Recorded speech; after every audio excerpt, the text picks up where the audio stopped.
जून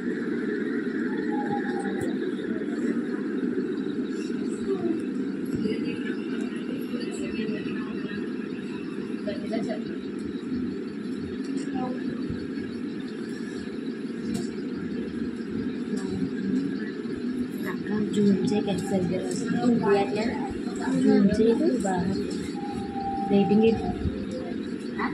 మొదటి సామ్యుయేలు గ్రంథం 1వ అధ్యాయం 26వ వచనం. మొదటి సామ్యుయేలు 1వ అధ్యాయం 26వ వచనం. నా ఎదురువాడ నీ వద్ద నిలిచి యెహోవాను ప్రార్థన చేసి స్త్రీని నేనే. చాలా మన అందరం ప్రేర్ చేసుకుంటాం. మహాగరుడు యేసయ్య నీకు శ్రేష్టమైన ఉన్నతమైన నామమునకు వేలాది వందనాలు దేవా. తండ్రి యొక్క రాజ్యకాలం ప్రభుత్వం ఇచ్చిన వాక్యములు బట్టి తండ్రి నీ యొక్క పరిచయం ఇదిగో తండ్రి సామ్యుయేలు గ్రంథం ద్వారా నువ్వు మాతో మాట్లాడుకోవచ్చు తండ్రి ప్రభుత్వ. ఇదిగో తండ్రి ఒక స్త్రీనైతే మాకు పరిచయం చేసి ఉన్నావు దేవా. తన కోసం ప్రభావ అయ్యా తెలుసుకోవడానికి ప్రభావ ఆశపడుచుకున్నావు తండ్రి. నువ్వు మాతో మాట్లాడండి ప్రభావ. నువ్వు మాట్లాడే దేవుడు తండ్రి యేసయ్య. ప్రతి ఒక్క బిడ్డకు తండ్రి నాయన ప్రభావ నీ యొక్క వాక్యం ఎలా అందించాలనుకున్నావు దేవా. అటు విధంగా తండ్రి యేసయ్య నాకు సహాయం అందించినది తండ్రి. మీ యొక్క గద్దింపులు మీ యొక్క వాక్యం ఆదరణ మాకు హృదయంలో నింపబడి తండ్రి. మీ ప్రభు యొక్క వాక్యం తండ్రి నాయన మీరే తండ్రి నన్నుతో నాటు మీ ప్రభు మాట్లాడించినట్టు తీసుకున్నామని పెట్టినాం తండ్రి. మన బైబిల్లో చాలా మంది స్త్రీలు ఉన్నారు. మనకు తెలుసు కదా. మీకు తెలిసిన స్త్రీల పేరు చెప్పండి. కొంతమంది తెలుసు. Hannah, Ruth.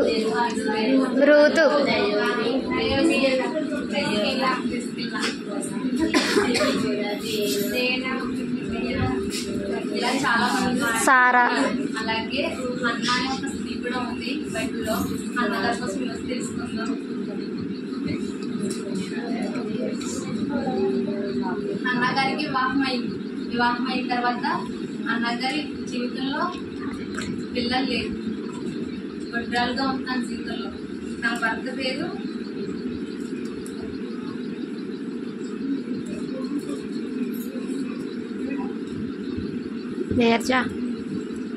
ఎల్కానా. అయితే ఎల్కానాకి 2 భార్యలు ఉన్నారు. ఒకరు అన్న, ఇంకొకరు పెనిన్న. ఇద్దరికి అన్న అంటే ఎల్కాకి 2 అంటే ఇష్టం, సమానంగానే ఇష్టం. ఇద్దరు అన్న కూడా పిల్లలు లేకపోయినా అన్నను కూడా పెనిన్నాను ఎలా అయితే ప్రేమించారో అన్నను కూడా అలాగే ప్రేమిస్తున్నారు. అలా ప్రేమించే సమయంలో తనకి బిడ్డలు లేరని అన్న చాలా దుఃఖక్రాంతులని ఏడుస్తుంది అనమాట. ఎలా ఏడుస్తుందంటే, నేను నీ యొక్క సేవ చేస్తున్నాను, నీలో వాడబడుతున్నాను, కానీ నేను గొడ్రాలుగా ఉన్నాను నా యొక్క జీవితంలో అని చెప్పేసి అన్న ప్రార్థిస్తూ ఉంటే తను నమ్మింది. ఏడుస్తూ ఉందన్నమాట. ఎంత ఏడ్చినా తన యొక్క జీవితంలో జరిగించిన కార్యములు బట్టి వాళ్ళ కృతజ్ఞతలు చెప్పడానికి ఒక మందిరంకి వెళ్తారు. ఆ మందిరంలో తన యొక్క దుఃఖంతో ఏడుస్తూ ప్రార్థిస్తుంటే అక్కడ ఒక భక్తులు ఉంటారనమాట. ఆయన వింటున్న తను హృదయంలో చేసుకుంటున్న ప్రార్థన అక్కడ ఉన్న ఒక ప్రవక్త అనమాట వింటున్నారు. ఆ ప్రవక్త విని ఏలి అనమాట. ఆ ప్రవక్త పేరు ఏలి మందిరంలో తను ప్రార్థిస్తూ ఉంది. ఆ ప్రవక్త ఏమంటున్నారంటే, నువ్వు సంతోషంగా వెళ్ళి నువ్వు ఏమనుకున్నావు ఖచ్చితంగా జరుగుతుందని చెప్పేసి అన్న చెప్తున్నారు. అప్పటి నుంచి అన్న ఏడవడం మానేసి హృదయంలో ఎంత బాధ ఉన్నా సంతోషంగా మనవి చేసుకుంది. యేసుకి సమర్పించింది కదా. తన యొక్క గర్భం కోసం ఒకటి అడిగింది, నేను నీ సేవ చేస్తున్నాను కాబట్టి నాకు ఒక కుమారుడిని దయచేయి. డైరెక్ట్గా యేసయ్య పడిందంటే నాకు ఒక కుమారుడు కావాలని చెప్పేసి అడిగింది అనమాట అన్న. అయితే యేసయ్య ఏమంటుందంటే, నాకు కుమారుని సమర్పిస్తే నేను ప్రతిష్ఠించుకుంటాను ఈ సేవ కొరకే, ఈ కొరకే నేను ఆ బిడ్డని నిలబెడతానని చెప్పేసి అన్న దేవుడిని ప్రమాణం చేసింది. అటువంటి జీవితం మనం కలిగి ఉన్నాము. మనం దేని కొరకు ప్రార్థిస్తున్నాం? మన జీవితంలో మన ప్రార్థన ఎలా ఉంది? దుఃఖంతో ఉందా, ఆశతో ఉందా, ఎలా ఉంది మనకు ప్రార్థన? మనం సరి చేసుకోవాలి. ఇది నా యొక్క సాక్ష్యం ఏంటంటే, నేను హిందూని, చిన్నప్పటి నుంచి నేను హిందూనే. నాకు అసలు క్రిస్టియన్ అసలు ఏమీ తెలియదు. అయితే మా అన్నయ్యలో మా నాన్నమ్మ అనుకుంటాను అనమాట. వేసేది ప్రార్థన చేయమంటే మా నాన్న చేసుకుంటే నేను వెళ్ళి బైబిల్ చదవమంటే నాకు వచ్చిన ఏ తప్పులు చదివిస్తాను, అది నాకు తెలిసిన తప్పులు చదువుతున్నాను. పాటలు పాడమంటే అన్ని పాటలు కలిపేసి పాడేస్తాను అనమాట. నేను ఎలా పాడేదాన్ని కూడా నాకు తెలియదు. అయితే నాన్నమ్మ రోజు ప్రార్థన చేసి నా కుటుంబం అంతటా మారాలి అని చెప్పేసి ప్రార్థన చేస్తే ఎందుకు చేస్తుందో నాకు తెలియదు అనమాట. ఉపవాసం నుండి ప్రార్థన చేస్తుంది మా నాన్నమ్మ. ఎందుకు చేస్తుందో తెలియదు, ఎందుకు చేస్తుందో అన్నట్టుగా ఉండేవారు. అయితే మా నాన్నగారు ఫుల్గా డ్రింక్ చేసేవారు. చాలా అంటే చాలా. అయితే మా నాన్నగారికి ముగ్గురు అమ్మాయిలు మేము. మా నాన్నగారు అంటే నాకు మా అక్కలకి ముగ్గురికి భయమే ఆయన ముందు నిలబడాలంటే. ఎందుకంటే అమ్మాయిలు కాబట్టి ధైర్యంగా నిలబడలేము కదా, మాట్లాడలేము కదా పేరెంట్స్తో. మా నాన్న దగ్గర మేము మాట్లాడుతుంది కంటే మా నాన్నగారు కోపంగా టీచ్ చేస్తున్నారంటే ఎలా ఉంటారు తెలుసు కదా. ఇప్పుడు మాట్లాడేవారు కాదు మా నాన్నగారు. అయితే సడన్ గా నాన్నకి పెయిన్ వచ్చేసి కడుపు చాలా ఎక్కువ విపరీతంగా 1 month బాగుండేవారు అంతే. నెక్స్ట్ 1 month మళ్ళీ రెస్ట్. అసలు ఎక్కడికి ఏ పనికి వెళ్ళేవారు కాదు. ముగ్గురు ఆడపిల్లమని మొత్తం మా ఫ్యామిలీలో మా ఊళ్ళో అందరూ పిల్లలు అంతే, ఇంకా వీళ్ళెవరు చేసుకోరు వీళ్ళు పేరెంట్స్. వీళ్ళ నాన్నేమో ఉంటావుగా ఉంటాడు. మా నాన్నగారి పేరు సూపం అనమాట. ఇంకా వాళ్ళు ఇష్టం వచ్చినట్టు అనమాట, దమ్ము సూపం అని అలా ఇలా అని చెప్పేసి చాలా అనేవారు మా నాన్న. ఆడపిల్లలు కదా అని చెప్పేసి మా ఇంట్లో వాళ్ళు కూడా మనం చాలా చురుకుగా చూసారు. ఎందుకంటే నాన్న వాళ్ళ తమ్ముడు వాళ్ళ అన్నయ్య వాళ్ళే మనల్ని వదిలేశారు అనుకో. అయితే తెలీదు ఏసై కోసం మాకైతే ఎక్కడికి తెలియదు. మా ఇంట్లో వాళ్ళు ఒకటే అన్నయ్య వాళ్ళు వచ్చి నాన్నకి నొప్పి వచ్చినప్పుడల్లా వాళ్ళే తీసుకెళ్ళేవారు. మేము ఆడపిల్లలు ఏం చేయలేము, నాన్న తీసుకెళ్ళలేము ఎక్కడికి, నాన్న చూపించలేము, చెప్పగలమంతే. చెప్దామన్నా మా నాన్న అంటే మాకు చాలా భయం, నిలబడడానికి భయం మా నాన్న దగ్గర మాకు. కాకపోతే అన్నయ్యలు వచ్చి ప్రార్థన చేసి, చిల్లమ్మ మీరు రోజు పూజలు చేస్తున్నారు కదా, మీ నాన్న కోసం పూజ చేస్తున్నారు, మీకు నాన్నకేమో తగ్గిందా, ఇప్పుడు ఎప్పుడు ఇప్పుడు అన్నాడు నాన్న కదా, ఎప్పుడైనా మారాడా నాన్న అని చెప్పేసి అన్నారు. ముందైతే మానలేదు దాన్ని, అలాగే తాగుతున్నాడు. కానీ మేము తను పెట్టుకున్నాం కదా, అది ఎవడే తగ్గిస్తాడు దొరకని తల్లి. గురువారం మా నాన్న మమ్మల్ని మటన్ పొలం తీసుకెళ్ళేవారు. చాలా భక్తిగా ఉండేవాళ్ళం అనమాట అన్నింటిలో. అయితే తీసుకెళ్తే అక్కడ ఎక్కువ పూజలు చేసి చాలా పూజలోనే ఉండేవాళ్ళం. మా జీవితం అంతా పూజలోనే. మహాలక్ష్మి మా అక్క పేరు, మా చిన్న పేరు సుబ్బలక్ష్మి. ఆ దేవుని పేర్లే మా ఇంట్లో అన్నీ. అయితే ఒకసారిగా మా నాన్నకి చాలా నొప్పి వచ్చేసింది. అన్నయ్యలు వచ్చి ప్రార్థన చేస్తున్నారు. ప్రార్థన చేసిన కొన్ని రోజులకి మా నాన్నకి నొప్పి తగ్గిపోయింది. 1 month అంతా బెడ్ మీద ఉండాలి మా నాన్న. కాకపోతే 3 days 4 daysలో మా నాన్న ఎక్కిపోయింది ప్రార్థన చేసినప్పుడు. ఏసయ్య ఎందుకండి అని చెప్పేసి అమ్మ కూడా అస్సలు నమ్ముకోలేదు. పెద్ద కమ్యూనికేషన్ ఇచ్చింది. మేము ఆర్సీఎం చర్చికి వెళ్ళేవాళ్ళం అనమాట. ఆర్సీఎం అంటే తెలిసి ఉంటుంది కొంతమందికి, అక్కడ కొంచెం విగ్రహారాధన ఉంటుంది అనమాట.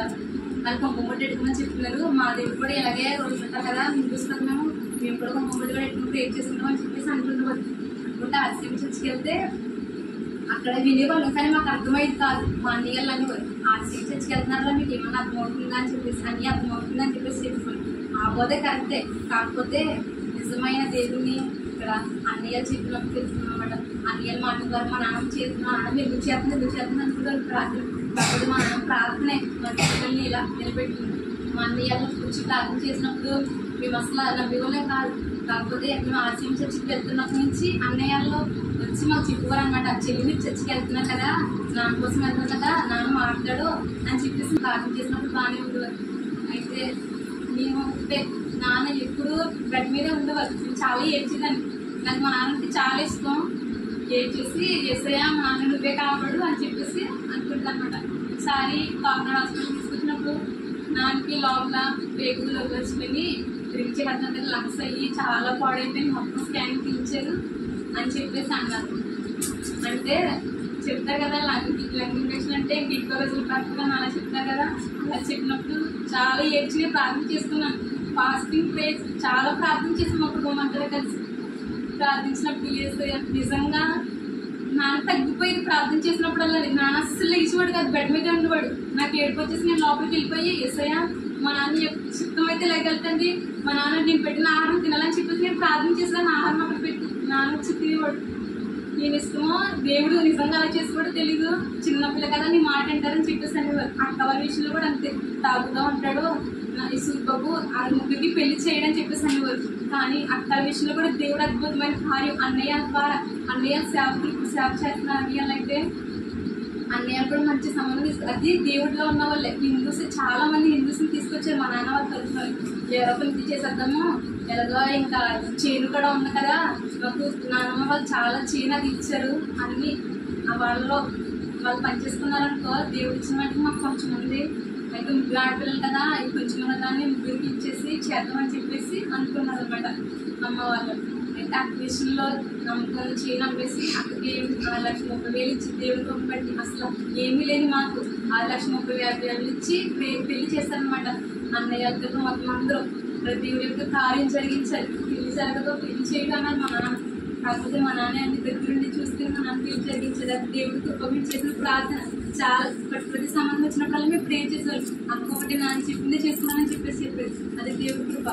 మీరు దేవుడు తెలుసుకుని ఉండకపోతే మా జీవితం ఇలా ఉంటుంది కాదు. నిజంగా ఆ భక్తిలోనే ఉంటే మా ప్రతి నెల మంచి మీదే ఉండడేమో. ప్రార్థన చేసినప్పుడల్లా బాగానే ఉండేది. మళ్ళీ పడుకున్నా సరే ఇంకా లెడిచిపోయేవారు. కొన్ని రోజులు అలా పెట్టుకుంటుండేవారు అంతే, 2 రోజులు 3 రోజులు. అప్పుడైతే నెలలు కరెక్ట్గా ఇంకా సీజన్ అనమాట. సీజన్ ఫస్ట్ వచ్చేసి అలాగా 3 months 4 months బెడ్ మీదే ఉండేవారు మా నాన్న. చాలా ఏడుపు వచ్చేది. అక్క కూడా అందరూ మా కుటుంబంలో అందరూ నిజంగా చాలా సమర్పణ కలిగిన ప్రార్థన, ప్రతిష్టత కలిగిన ప్రార్థన చేశారు. లేదా మా నాన్న స్వస్థపరిస్తే మా యొక్క జీవితం కట్టించుకుంటాం, నీలోకి వస్తాం తండ్రి అని చెప్పేసి మేమందరం ప్రార్థన చేస్తాం. నా తల్లి అలాగే రక్షణ తీసుకుని, నాన్న కూడా రక్షణ తీసుకున్నారు. అక్క వాళ్ళు మొత్తం నా కుటుంబం అంతా రక్షణ పొందారు. అలాగే నాకు వచ్చేసి నాకేమీ తెలీదు, ఉపవాస ప్రార్థనలు పెట్టారు. అయితే కొంచెం తెలుసు కదా అని చెప్పేసి నేను ఫాస్టింగ్ ఉందామా అని చెప్పేసి అనుకున్నాను. ఫాస్టింగ్ ఉండి ప్రేయర్ చేశాను. ప్రేయర్ చేసినప్పుడు యేసయ్య నాతో చాలా మాట్లాడారు. అసలు ఏంటి నేను ఎలా ఉండిద్దానంటే నిజంగా నేను సినిమా పాటలే, నా యొక్క జీవితం నిజంగా సినిమా పాటలు, డ్యాన్స్. ఏ సినిమా మా మ్యారేజ్లో ఎవరు జరిగినా మా ఫ్యామిలీలో మా నాన్న వాళ్ళ కొంచెం రిచ్గా ఉంటారు. వాళ్ళు ఏం జరిగినా డ్యాన్స్లు పెట్టేవారు. నేను డ్యాన్స్లు వేసేదాన్ని ఎక్కువగా. నిజంగా చెప్తున్నాను, నాకు సినిమా పాటలు అంటేనే ఇష్టం. కానీ ఆ ఫాస్టింగ్ ఉంటే నేను ప్రేయర్ చేస్తున్నప్పుడు నేను చేసేది ప్రతిదీ తప్పే. నేను ఇప్పుడు చూసుకుంటే నేను సినిమా పాటలు పాడుతున్నది తప్పు. అలా దేవుడు నాకు గర్దిస్తున్నాడు అనమాట. ఎలా అంటే నేను ఇంకా లోకంలోనే ఉన్నాను, ఇలా ఉంటే దేవుడికి ఇష్టం ఉండదు నేను అని చెప్పేసి నాకు నేనేగా ఇప్పుడు నాకు నిజంగా నేను ప్రతిష్ఠించుకోవడం అంటే ఏంటంటే నిజంగా ప్రతి ఒక్క దానిని విడిచిపెట్టాను. సినిమా చూడడం, ఇంకా విడిగా తిరగాలి, ఎక్కువగా తిరగాలి అనుకుంటుందని ఇంకా బాగా తిప్పుతా ఉంటారు అన్నమాట. బావగారు అది కదా ఇంకా సినిమాకి తీసుకెళ్ళాలని ఇంకా అది చాలా తిరుగుతానే ఉన్నాను నేను నా జీవితం అంతా. అప్పుడు ఫాస్టింగ్ ప్రేయర్స్లో నిజంగా దేవుడు నా మనసుని మార్చేసాను. నిజంగా నేను చూసుకుంటే నా జీవితం పాత జీవితంలాగా అయితే లేదు. చాలా దేవుడు యొక్క మార్పు, అది ప్రార్థన చేసిన అటువంటి ప్రార్థన కలిగిన జీవితం ఉంది. అలాగే నెక్స్ట్ ఏం చేయాలి, అక్కలు ఇద్దరికి మ్యారేజ్ అయిపోయింది. దేవుడి యొక్క కృపను బట్టి ఇద్దరికి మ్యారేజ్ అయిపోయింది. నేనే ఉన్నాను ఇంట్లో. అయితే అమ్మాయిలు ఇంటే అమ్మాయి కదా ఇంటి బయటికి పంపించాలనేది మాత్రం అనుకోలేదు.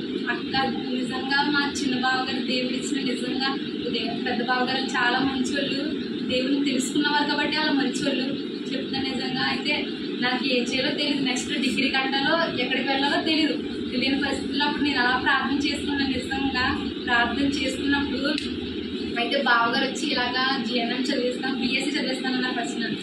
అయితే BSc అయితే వద్దు బావగారండి అని చెప్పేసి అన్నాను. హాస్టల్లో ఉండాలంటే మొత్తం అన్నీ చెప్తారు. హాస్టల్లో కూడా అసలు ఏ వద్దు బావగారండి, నేను ఇంటి దగ్గరే ఉంటానని అన్నాను. అంటే ఒకటే అన్నాను, చదువుకోవాలరా ఇక్కడ టాపిక్ కూడా ఇప్పుడు బావగారు చెప్పారు. నాకు చిన్న బావగారు చెప్పినప్పుడు నేను పెద్ద అక్క కూడా బాగా నిజంగా అక్క BEd చేసింది, చిన్న అక్క డిగ్రీ కంప్లీట్ చేసింది. ఇద్దరు చదువుకున్న వాళ్ళే. నెక్స్ట్ నేను ఇద్దరం ఆగిపోయాం. నాన్న చూస్తే ఎలా ఉన్నాడు నా పరిస్థితి. ఆల్రెడీ మా నాన్న తరపున వాళ్ళందరూ మమ్మల్ని వదిలేస్తారు. ఎందుకంటే మేము ఇలాంటి దీనస్థితిలో ఉన్నామని. వాళ్ళ ఆస్తుల కోసం గొడవ వచ్చి వాళ్ళు మమ్మల్ని వదిలేస్తారు. వాళ్ళు వదిలేసినా సరే మమ్మల్ని దేవుడైతే మమ్మల్ని విడిచిపెట్టలేదు. నన్ను అక్కడితోనే నేను ఆగిపోతే మా నాన్న పరువు ఏంటి, ఆ ముందర 3 కూతుర్లు పెళ్లి చేశాడు అంతే, చదివించాడు. కానీ కూతుర్ల దగ్గర ఎవరి దగ్గర ఏది లేదని చెప్పేసి అంటారు కదా, అది ఒక ఆలోచన మా బిడ్డలకు వచ్చి నాకు చదువుకోవాలి మామూలు నేను వస్తుంది ఇక్కడ కాకూడదు అని చెప్పేసి చెప్పింది. ఇది ప్రార్థనాపూర్వకంగా నాకు బాగా ప్రార్థన చేసుకుంటూ అక్క కూడా ఎక్కువగా భయపడి అక్క మాట ఇదేది అనమాట. అయితే సరే అక్క మీ ఇష్టం అని చెప్పేసి ఇక్కడ అప్లికేషన్ పెట్టడానికి ఆగస్టులో వచ్చాం. అయితే మీకు సీటు మార్కుల ద్వారా రావచ్చు, ఎలా అయినా రావచ్చు. నా సీట్ మాత్రం నాకు నిజంగా నాకు ప్రార్థన ద్వారానే వచ్చింది. నా యొక్క జీవితంలో నేను చేసిన ప్రార్థన ద్వారానే వచ్చింది. అయితే మేము BC అన్నమాట. అయితే BCలకి సీట్ లేదని చెప్పేసి చెప్పారు. చాలా అడిగాం మేము. అయితే సీట్ లేదు అన్నారు. చిన్న బాగా రోజు తిరిగి దగ్గరికి వచ్చేవారు. ఇక్కడికి వస్తే మార్క్స్ బాగానే ఉన్నాయి కదా సార్ అని చెప్పేసి అంటే విజయవాడ వెళ్ళాలి, మీ మార్క్స్ మళ్ళీ విజయవాడ పంపించాలని చెప్పేసి చాలాసార్లు చెప్పారు నాకు. ఇదంతా దేవుడి యొక్క ప్రణాళిక అయి ఉండొచ్చు, దేవుడి యొక్క చిత్తం అయి ఉండొచ్చు. కానీ నిజంగా నేను అయితే ఒకటే యేసయ్య యొక్క చిత్తం, నీ యొక్క ఇష్టం, నేను అక్కడికి వెళ్ళాలనేది అని చెప్పేసి నేను రోజు ఇంకా తెల్లవాళ్ళు ప్రార్థించుతాను. నిజంగా నాకు ఈ సీట్ రాకముందు నేను ఒక్క నిమిషం కూడా దేవుని విడిచిలేను. ఇంకా దేవునితోనే ప్రతిరోజు ఫాస్టింగ్ ఉంటుంది. 3 days 4 days ఫాస్టింగ్ ఉంటే ప్రార్థన మాత్రం చేసేదాన్ని. ప్రార్థన చేసుకుని వాకించేదాన్ని. మా అక్కలు చూసి చెల్లి నువ్వు నిజంగా నువ్వు ప్రార్థన చేస్తున్నావో నీకు ఖచ్చితంగా దేవుడు ప్రతిఫలం ఇస్తానని చెప్పేసి చెప్పుకోదు. అప్పుడు అనుకుంటుంది అనమాట, యేసయ్య నీ యొక్క ఇష్టమైతే నేను ఎక్కడికి వెళ్ళాలి తెలియదు, నీ కొరకే బాధపడాలని చెప్పేసి నేను ప్రార్థన చేస్తున్నాను నా యొక్క జీవితం కోసం. అయితే దేశం స్వాధీనం చేసుకునే భాగ్యం నీకు ఇచ్చిందని చెప్పేసి దేవుడు నాకు వాగ్దానం ఇచ్చారు. ఆ జనవరికి నాకు ఇంకా చాలా సంతోషం కలిగింది అనమాట. నేను డిసెంబర్లో రక్షణ తీసుకున్న తర్వాత నేను ఇంకా ఈ లోకంలో ఉండకూడదని చెప్పేసి నేను ప్రార్థన చేసుకున్నాను. అప్పటి నుంచి ఈ లోక ఆశలకు అయితే నేను నిజంగా ప్రేరేపించబడలేదు. దాన్ని బట్టి దేవుడికి వందనాలు, స్తోత్రం. అలాగే ఇంకా నెక్స్ట్ ఇక్కడికి వచ్చిన తర్వాత నాకు ఇక్కడ సీట్ ఇంకా ఏంటి రాదని చెప్పేసి చెప్పారు. సీట్ రాదు నీకు, బీసీ కదా మీరు, ఒక్క రెండో అంటే మీ బీసీలకి అది కూడా ఇచ్చేసాము, అసలు సీటే రాదన్నారు. అయితే నేను ఏడుస్తున్నాను అనమాట. మా ఇంట్లో డబ్బులు కూడా లేవు నిజంగా చెప్పాలంటే. ఒక మావి ఉంటారనమాట. ఆ మావి ఫోన్ చేసి నువ్వు జిఎన్ఎం సీట్కి అప్పుడు ఆ మావయ్య కూడా క్రిస్టియన్సే, నువ్వు జిఎన్ఎం సీట్కి అప్పుడు చేసుకున్నావు కదంటే ఆ మావయ్య ఏంటి బాగా రోజు తిరుగుతున్నారు దానికోసమే అని చెప్పేసి చెప్పారు. చెప్తే తిరుగుతున్నారు. అవును అది నాకు అక్కడ స్టాఫ్ అనమాట, అక్కడ తెలిసిన వాళ్ళు ఉన్నారు, నేను మాట్లాడతా అని చెప్పేసి అన్నాను. ఆ యొక్క మాట్లాడేది రిక్వెస్ట్ అయ్యి చూడవచ్చు. కాబట్టి అది దేవుడి యొక్క చిత్తం. నిజంగా దేవుడి యొక్క ప్రేరణ లేకపోతే మావే నాకు ఫోన్ చేసి చెప్పలేకపోవచ్చు. అయితే ఆ మావి ఫోన్ చేయగానే ఓకే రేపు సడన్గా రేపు వచ్చేమని లగేజ్ పెట్టుకుని చెప్పేసి ఫోన్ చేశారు నాకు ఇంటికి. రేపు వచ్చేమని అంటే నాకు అసలు నేను నిజంగా ఆగస్టు పెట్టుకున్నాను, డిసెంబర్ వరకు వెయిట్ చేస్తున్నాను.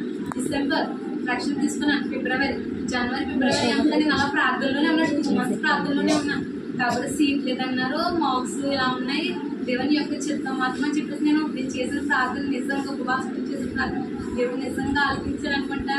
ఆ రోజు ఫోన్ వచ్చింది, ఇంట్లో డబ్బులు లేవు, చాలా ఏడుపు వచ్చేసింది, గిన్నెలు తొమ్మిది ఏడుతున్నాను అనమాట. మా నాన్న పట్టించుకోక అంటే నా చదువు లేకపోయినా సరే బాగా ఎంకరేజ్ చేస్తానమాట చదువు విషయంలో.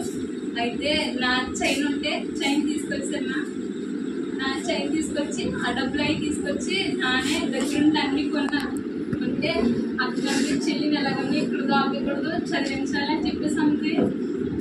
అనిపిస్తుంది లేకపోయినా ఇంట్లో మా ఫ్యామిలీ పరిస్థితి ఎలా ఉన్నా సరే అప్పుడు నా చైన్ ఉంటే చైన్ తీసుకొచ్చేసి డబ్బులు తీసుకుని అప్పుడు ఫోన్ చేస్తే ఇక్కడ మనీ కడతాం కదా మన బుక్స్కి, ఆ బుక్స్కి మనీ కట్టాలని చెప్పేసి చెప్పారు అనమాట. ఎంత తీసుకోవాలంటే ఒక 15 అలా తీసుకొచ్చాం అనమాట మేము థింగ్స్ అవి తీసుకోవడానికి.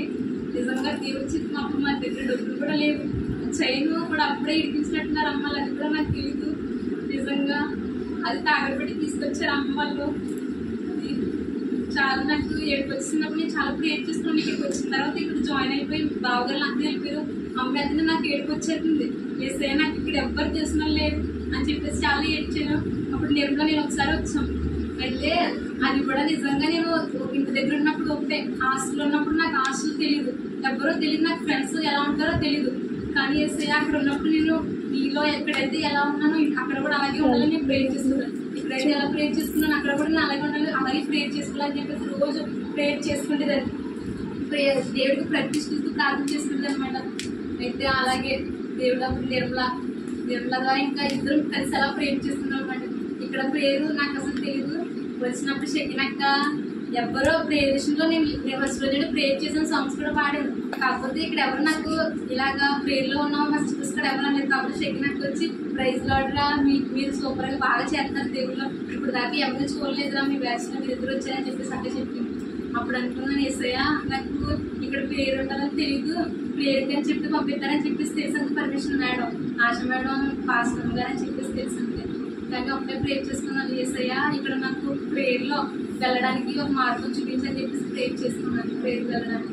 అలాగే అక్కడ తర్వాత అప్పుడు కొన్ని రోజుల కలా మా సీనియర్ సిస్టర్ గారు, వరలక్ష్మి సిస్టర్ గారు, ఆవిడ కూడా నిజంగా ఇక్కడ నాకు ఉన్నప్పుడు 2 సార్లు టైఫాయిడ్ వచ్చింది, కరోనా కోవిడ్ కూడా వచ్చింది. అప్పుడు కూడా నాకు అసలు ఇక్కడ నాకు వచ్చి నిజంగా ప్రతి ఒక్క విషయంలోనూ సీనియర్స్ యాగింగ్ నాకు చాలా భయం వేసింది ఎలా ఉంటానని చెప్పేసి అలాగే ప్రార్థన చేసుకుంటుందండి. అక్కడ కూడా నేను ఎవరొకరు వేసాయో నాకు ఇక్కడ తోడుగా ఇవ్వని చెప్పేసి ఒకదాన్ని ఒంటరిగా ఉన్నాను, తోడివని చెప్పేసి నేను ప్రార్థన చేసుకున్నాను. అక్కడ కూడా నాకు దేవుడు అలాగే ఇచ్చాడు. అక్కడ కూడా ప్రేయర్ఫుల్గా ఇక నాతో నాకు విశ్వాసంగా ఉండి అక్కడ నాకు తోడుగా ఇచ్చాడు. ప్రతి ఒక్క విషయంలో నా కోసం ప్రేయర్ చేసింది. నాకు మనం పోలేనప్పుడు కూడా నాతోనే ఉంది. అక్క డెంగ్యూ వచ్చినప్పుడు బెడ్ మీద పడుతుంది అలా చాలా ఒకటే అన్నారు నాకు, నిజంగా ఇది ఇలాగే కంటిన్యూ అయితే ఈ ఫీవర్ నీకు ఖచ్చితంగా క్యాన్సర్, బ్లడ్ క్యాన్సర్, ఇలా చాలా క్యాన్సర్ ఉన్న వాళ్ళకి నిజంగా అలా ఫీవర్ వస్తుంది, నీకు ఎందుకు వస్తుందమ్మా అని చెప్పేసి డాక్టర్ గారు నన్ను అడిగారు, నువ్వు మెడికల్ స్టూడెంట్ కదా అని చెప్పేసి. నిజంగా ఎంత ఏడుపు వచ్చిందంటే అక్కడ కూడా వాష్రూమ్లోకి వెళ్ళి ఏడ్చేసి వచ్చి డాక్టర్ గారు ఇలా అన్నారని చెప్పేసి ఏడ్చేస్తుంది. అయితే నేను ఒకటే ప్రార్థన చేస్తున్నాను, అమ్మ వాళ్ళందరూ ఏడ్చేసారు, అక్క కూడా ఇలా అన్నారు ఏంటి, దీనికి ఎంత చిన్న వయసు కదా అని చెప్పేసి చాలా ఏడ్చారు. అక్క కూడా ఏడ్చేసి ప్రార్థన చేస్తుంది. నేను కూడా బెడ్ మీద అలా ఉంది, ఏసయ్యా నీ విశ్వాసం ఏమైనా తప్పు చేస్తున్నా నాకు క్షమించేసి అని చెప్పేసి నేను అలాగే ప్రార్థన చేసుకున్నాను. ప్రార్థన చేసుకున్నప్పుడు సార్ మళ్ళీ వచ్చినప్పుడు అన్నారు, నీకు ఇంక జ్వరం రాలేదు కదా, పర్లేదు బాగానే ఉంది అన్నారు. మళ్ళీ జ్వరం వస్తే ఖచ్చితంగా టెస్ట్లు చేయించుకోవాలని చెప్పేసి చెప్పారు. టీబీ టెస్ట్లు అయ్యి దేవుడి కృపను బట్టి, నా యొక్క ప్రార్థన బట్టి, నా కుటుంబ ప్రార్థన బట్టి, మరి ముఖ్యంగా దైవ సేవకుల ప్రార్థన బట్టి నేను ఇక్కడ ఎలా ఉన్నాను. ఈ యొక్క జీవితంలో మీరు కూడా ప్రార్థన చేసుకుంటే ఏ విషయంలో సరే దేవుడి మీద ఆధారపడాలి. నిజంగా ప్రతి ఒక్క విషయంలో దేవుడే సహాయం చేస్తారు. ఈ మనుషులు చెప్పుకున్న మనుషులైతే తీర్చరు. ఏసేమంటారు ఖచ్చితంగా మీరు ఇప్పుడు మొదలుపెట్టిన నిజంగా నేను 1 year అయింది. నేను ఎప్పుడు పెట్టుకున్నాను, ఆగస్టులో పెట్టుకున్నాను, అది ఫిబ్రవరిలో వచ్చి 1 year అయిపోతుంది. అలాంటి టైంలో నాకు నిజంగా ఫోన్ వచ్చినప్పుడు నాకు చాలా అనిపించింది అనమాట. ఏం చేసి నిజంగా దేవుడికి ఎంత థ్యాంక్స్ చెప్పుకున్నానో అది నేను చేసిన ప్రార్థన నాకు కనిపిస్తుంది అనమాట. నేను ఆ రోజు ఇలా ప్రార్థన చేశాను కదా, అలా ప్రార్థన చేశాను కదా అని చెప్పేసి నాకు కనిపిస్తుంది. అన్నప్పుడు అలాగే ప్రార్థన చేసింది, ప్రతిష్ఠించింది. నిజంగా ప్రతిష్ఠించిన తర్వాత అన్న ఎలా ఉందంటే దేవుడిలో చాలా సంతోషంగా ఉంది, చాలా ఆనందంతో ఉందన్నమాట. మనం కూడా మన యొక్క జీవితాల్లో అలాగే ఆనందంగా ఉండాలి. దేవుడి విషయంలో ఏ విషయంలో సరే, లోకంలో ఉన్నాము మనం, ఇప్పుడైతే దేవుడిని క్షమించమని లోకం నుండి విడుదల పొందాలి. మనందరం యవన కాలం మంది లోకంలో ప్రేమిస్తాం. నేను ఇంకా ఎక్కువగా ప్రేమించేదాన్ని, మీ అందరికన్నా ఎక్కువగా అనమాట. నిజంగా మా తల్లిదండ్రులు ఇప్పుడు అలాగే ఉండేవారు, అలా మారారు. అలా మారిన తర్వాత నేను కూడా మారాను. మీరు కూడా మీ యొక్క జీవితంలో దేవుడు ప్రార్థన చేసి ప్రార్థన పూర్వకంగా చేయండి. దేవుడి మీద ఆధారపడింది దేనికైనా సరే. నా కుటుంబాన్ని దేవుడు అంతా, నా కుటుంబం అంతా రక్షణ పడింది. మా అక్క ఫ్యామిలీ అంతా, నా ఫ్యామిలీ, మా చిన్నక్క వాళ్ళ ఫ్యామిలీ మొత్తం అందరూ రక్షణ తీసుకున్న వాళ్ళే. వాళ్ళ వివాహంలో కూడా దేవుడు నిజంగా అద్భుతమైన కార్యం జరిగించాడు. అలాగే మీరు కూడా ప్రార్థన పూర్వకంగా ఉండమని నా యొక్క చిన్న సాక్షి. అలాగే నా ప్రేయర్ రిక్వెస్ట్ ఏంటంటే మా ఫ్యామిలీ కోసం ప్రేయర్ చేయండి. నాన్న కోసం నాన్న ఇంకా బలహీనంగా అయిపోతున్నారు. దేవుళ్ళు అయితే బాగానే ఉన్నారు. అలాగే మేము మొన్నే మా ఊళ్ళో స్థలం ఇచ్చి, మా స్థలం అక్కడైతే అది అమ్మ స్థలమే, స్థలం ఇచ్చి అక్కడ చర్చి కట్టించారు. ఆ స్థలం దేవుడికి ఇచ్చామన్నమాట మేము. ఇంకా అలాగే దేవుళ్ళు వాడబడాలని మీరు అందరూ ప్రేయర్ చేయండి. అక్క వాళ్ళ కోసం ప్రేయర్ చేయమని చిన్న ప్రేయర్ రిక్వెస్ట్ వాళ్ళకి దేవుడి నుంచి ఆశీర్వదించారు.